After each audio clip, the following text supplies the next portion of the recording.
அண்மைச் செய்தி. சென்னையில் இம்மாத இறுதியில் பாமக பொதுக்குழு கூடுவதாக தகவல் வெளியாகியிருக்கிறது. இது தொடர்பான கூடுதல் விவரங்களை எமது செய்தியாளர் சங்கரன் வழங்கிட கேட்கலாம். சங்கரன், வணக்கம். நாடாளுமன்ற தேர்தல் நெருங்கக்கூடிய இந்த வேளையில் பாமகவினுடைய இந்த பொதுக்குழுவிற்கான காரணம் என்ன? இந்த பொதுக்குழுவில் இந்த மாதிரியான விஷயங்கள் குறித்து விவாதிக்க வாய்ப்புகள் அதிகம். முழு விவரம். வணக்கம்.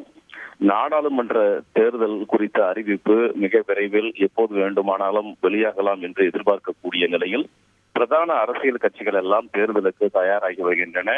அந்த வகையில் பாமக என்ன முடிவு எடுப்பது என்பது குறித்து விவாதிப்பதற்காக அக்கட்சியினுடைய பொதுக்குழு கூட்டம் இம்மாத இறுதியில் சென்னையில் நடைபெற இருப்பதாக அக்கட்சி வட்டாரங்கள் தெரிவிக்கின்றன.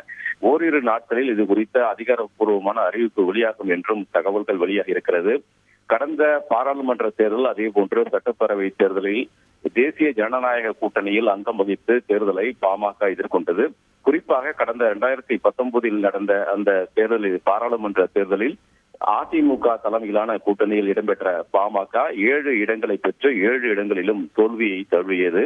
இந்த நிலையில் வரும் தேர்தலில் எத்தகைய முடிவை எடுப்பது என்பது குறித்து விவாதிப்பதற்காக இந்த பொதுக்குழு கூட்டமானது ஏற்பாடு செய்யப்பட இருக்கிறது. அதில் முக்கியமாக இந்த தேர்தலை எப்படி சந்திப்பது என்பது குறித்து விவாதித்து ஒரு முக்கிய முடிவு எடுக்கப்படும் என்ற தகவலையும் அக்கட்சி வட்டாரங்கள் தெரிவித்திருக்கின்றன. தகவல்களுக்கு செய்திகளை உடனுக்குடன் தெரிந்து கொள்ள உடனே சப்ஸ்கிரைப் பண்ணுங்க.